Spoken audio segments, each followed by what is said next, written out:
Dust of snow composed by Robert Frost, उसके बारे में लाइन बाय लाइन हिंदी रूपांतरण पढ़ते हैं इसको रूपांतरित करते हैं फ्रॉम इंग्लिश टू हिंदी, और फिर नीचे जो ग्लोसरी है उस पर भी चर्चा करते हैं, और थिंकिंग अबाउट द पोएम उसके बारे में भी आपको समझाते हैं। तो आइए चलिए इस कविता के बारे में थोड़ी सी बैकग्राउंड आपको बता देते हैं। रॉबर्ट फ्रॉस्ट जो है, he was a very famous poet, और ये जो कविता है बहुत छोटी कविता है, इसमें केवल 2 स्टेंजास हैं 4-4 लाइनों के, और प्रकृति के ऊपर ये कविता लिखी गई है। प्रकृति का जो है चित्रण किया गया है, लेकिन एक जो ट्रेडिशनल वे है कविता प्रकृति के ऊपर लिखने का और अन्य कवियों के तरह, उससे थोड़ा विरत या अलग हट करके उन्होंने ये कविता लिखी है। इन्होंने प्रकृति के उन 2 आयामों को टच किया है जो इनऑस्पिशियस है, अर्थात जो शुभ नहीं माने जाते हैं, जो बहुत अच्छे नहीं माने जाते हैं, अपशगुन माने जाते हैं। जैसे मान लीजिए हेमलॉक ट्री है और ये क्रो है, तो ये दोनों जो है इनऑस्पिशियस चीज़ों को शो करते हैं, अर्थात अशुभ माने जाते हैं, और कभी अच्छी बात के लिए इनका कभी रेफरेंस जो है नहीं लिया जाता है। ठीक उसी तरह से जैसे कभी आपने सुना होगा कि हम लोग कुछ चीज़ों को बहुत अशुभ मानते हैं, कि मान लीजिए अगर कोई काम करने जा रहे हैं, कोई छींक देता है तो हम लोग उस काम को फिर रोक देते हैं, या कहीं जा रहे हैं बिल्ली रास्ता काट देती है, तो यानी कुछ ऐसी चीज़ें जो बहुत जो है इनऑस्पिशियस, जबकि ये मान लीजिए बहुत पुरानी बातें हैं, परंपराएं हैं, और अब इस वैज्ञानिक रूप में ये चीज़ें नहीं उतनी सार्थकता इनकी है, लेकिन फिर भी अभी भी हम मानते चले आ रहे हैं। उसी तरह से है कि हेमलॉक ट्री और डस्ट ऑफ ये जो आपका क्रो, ये दोनों जो है इनऑस्पिशियस के प्रतीक है। तो आइए चलिए लाइन बाय लाइन हिंदी इसकी देखते हैं। द वे अ क्रो सुक down on me, the way माने जिस तरह से, एक क्रो माने एक कौवे ने, सुक डाउन माने नीचे गिराया, सेक का सेकेंड फॉर्म है, सेक डाउन का सेकेंड फॉर्म है सुक डाउन, और कहाँ गिराया? ऑन मी, मेरे ऊपर। मी जो है यहाँ पोएट अपने लिए रिप्रेजेंट कर रहा, me is represented by Robert Frost. The dust of snow from a hemlock tree, और क्या गिराया? क्रो ने क्या गिराया? द डस्ट ऑफ स्नो, यानी जो स्नो है उसका डस्ट, यानी स्नो जो धूल के समान है, अर्थात जो रुई के फाहे की तरह से जो बर्फ है, आपने देखा होगा इस चीज को, मान लीजिए कई जगह पिक्चरों में, या मान लीजिए इसमें आपने नेट पे सर्च किया होगा, तो जहां पर बर्फ गिरती है स्नो के जो है बहुत वो रुई के फाहे की तरह से होती है, तो वो जो है फ्रॉम ए हेमलॉक ट्री, और हेमलॉक ट्री के ऊपर से, अर्थात इसकी बैकग्राउंड क्या हुआ फर्स्ट स्टेंजे की, कि कभी जो है एक हेमलॉक ट्री, एक विशैला पेड़ होता है हेमलॉक ट्री, उसके नीचे खड़ा हुआ है, और उसी समय एक एक्टिविटी होती है। क्या एक्टिविटी होती है कि वो जो हेमलॉक ट्री है वो पूरा बर्फ से आच्छादित, यानी ये बर्फ, वहाँ बर्फबारी हुई है, बर्फ गिरी है, और पेड़ की डालियों में, टहनियों में बर्फ की छोटे छोटे जो रुई के फाहे की तरह से कण हैं वो जमे हुए हैं, और कौवा जो है कहीं से आके बैठता है, या मान लीजिए पहले से बैठा हुआ है, और वो सेक कर देता है उस टहनी को, तो कौवा जो है गिरा देता है उसके सेक से या आकर के बैठने से जो मूवमेंट होता है टहनी में, ब्रांचेस में पेड़ की, हेमलॉक ट्री की, उससे जो बर्फ के वो बहुत ही धूल समान कण हैं, वो पोएट जो नीचे खड़ा हुआ है उसके ऊपर गिरते हैं। अब ये एक्टिविटी हुई है, इस एक्टिविटी से रिजल्ट देखिए कितना पॉजिटिव आता है, उसको रिप्रेजेंट कर रहे हैं यहाँ पर जो है, कि वो जो हैज गिवन माई हार्ट, जैसे ये बर्फ के टुकड़े मेरे ऊपर गिरते हैं, हैज गिवन माई हार्ट, उसने मुझे, मेरे हृदय को क्या दे दिया है? ए चेंज ऑफ मूड, यानी मेरा मन मस्तिष्क जो है सब बहुत ही खुशनुमा हो गया है, अर्थात कवि जो है पहले बहुत व्यथित था, परेशान था, सॉरोफुल या सैड स्टेट ऑफ माइंड में था, वो सब चेंज हो गया, एंड सेव्ड, और वो खुश हो गया, तो उससे क्या हुआ? रिजल्ट क्या हुआ? Saved some part of a day I had rived, और दिन का जो कुछ part I had rived, past perfect में होने से रिव्यू माने होता है कि शोकाकुल होना, या अवसाद में, या मान लीजिए क्षोभ में, कुछ जो है समय बर्बाद मैंने कर दिया है उदासी में, वो उसको अब इसने बचा दिया, इस एक्टिविटी से वो बच गया, अब मैं खुश हो गया, और मैं अपनी अब जो है पॉजिटिव फ्रेम ऑफ माइंड में हो गया, और जो निगेटिव इवेंट ऑफ माइंड था वो मेरा खत्म हो गया है। यानी इस एक्टिविटी ने मेरे दिन के कुछ पार्ट को जो है बचा दिया है।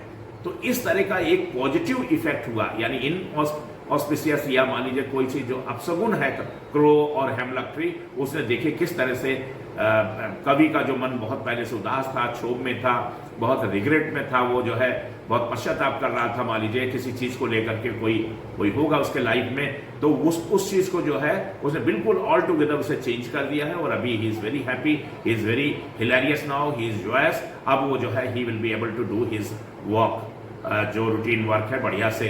तो इस तरह से उसके दिन के जो बचे हुए पार्ट को उसने सेव कर दिया है।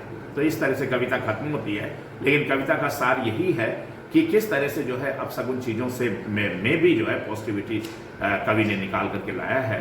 और ये जो है हेमलॉक ट्री और क्रो, ये निगेटिविटी के प्रतीक नहीं है, बल्कि इस कविता के माध्यम से कवि ये प्रूव करना चाहता है कि वो भी पॉजिटिव इम्पैक्ट दे देते हैं। तो किसी भी चीज को इनऑस्पिशियस नहीं समझना चाहिए, सब ऐसा नहीं है, हर चीज का जो है पॉजिटिव नेगेटिव इम्पैक्ट है।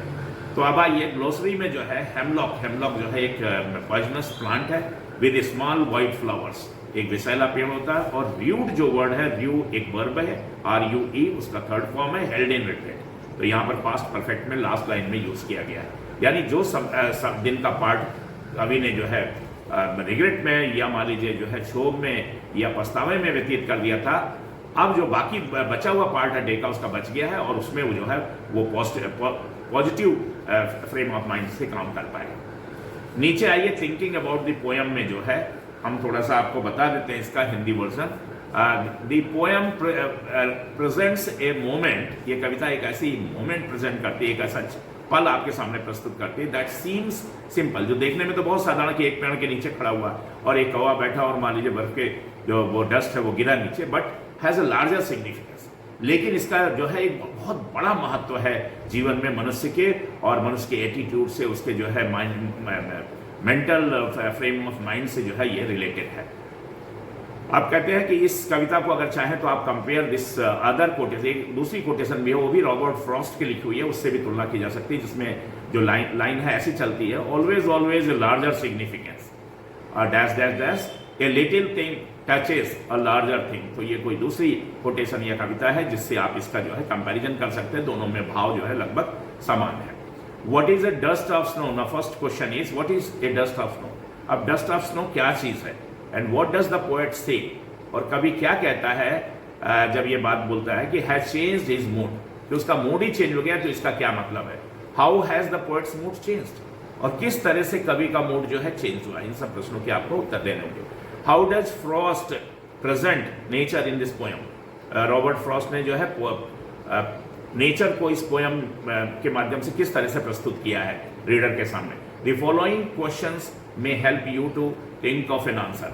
निम्नलिखित जो नीचे क्वेश्चंस है उससे आपको इसका आंसर मिल सकता है, जो ये है how does Frost present nature in this poem. तो इन क्वेश्चन का जवाब देंगे तो हो सकता है कि आपको उसका भी जवाब जो है सम्मिलित रूप से मिल जाए। पहला इसमें है what are the birds that are usually named, वो कौन सी ऐसी चिड़ियां हैं जिनका प्रायः नाम दिया जाता है कविताओं में कवियों के द्वारा। तो कवि लोग जो है अपनी कविताओं में वो कौन सी पक्षी हैं जिनका अक्सर नाम दिया। Do you think A crow is often mentioned in poems? क्या आपके हिसाब से ये जो क्रो है उसका अक्सर जो है कविताओं में प्रस्तुति की जाती है कवियों द्वारा?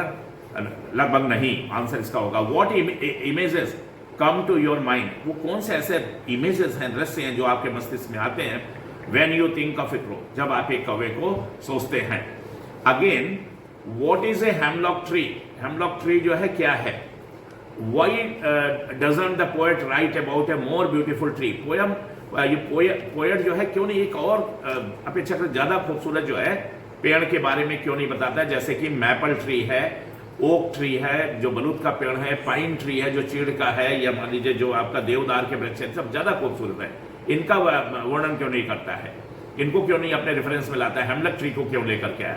And what do the crow and hemlock tree represent? ये प्रेजेंट डिफिडेंस में क्वेश्चन है। क्रो और हेमलॉक ट्री को जो है ये क्या चीज रिप्रेजेंट करते हैं, किस चीजों को दर्शाते हैं? जॉय और sorrow. What does the dust of snow that the crow sex of a hemlock tree stand for? और ये डस्ट ऑफ स्नो जो है ये किस चीज को जो है प्रस्तुत करता है या क्या बताता है जो क्रो जो है सेक्स ऑफ करता है कवि के ऊपर, पेड़ के ऊपर से? हैव देयर बीन टाइम्स, क्या कभी ऐसा समय रहा है व्हेन यू फेल्ट डिप्रेस्ड और होपलेस, जब आपने महसूस किया हो कि आप बहुत डिप्रेस्ड रहे हैं, सॉरोफुल रहे हैं। और have you experienced a similar moment, क्या आपने कभी ऐसे ही मोमेंट जो है एक्सपीरियंस किया है that changed your mood that day, जिसने आपका मूड उस दिन जो है चेंज कर दिया हो। कोई ऐसा एक्टिविटी हो तो उसको मेंशन करिए जब आप सॉरोफुल सिचुएशन में रहे हों और फिर जो है आप जॉयस मूड में आ गए हों। तो इस तरह से ये आपका जो है थिंकिंग अबाउट द पोएम है। मेरे ख्याल से मैंने line by line Hindi cover कर दिया है और क्वेश्चन के। अगली वीडियो में हम आपसे फिर मुलाकात करेंगे इन शब्दों के साथ जो है।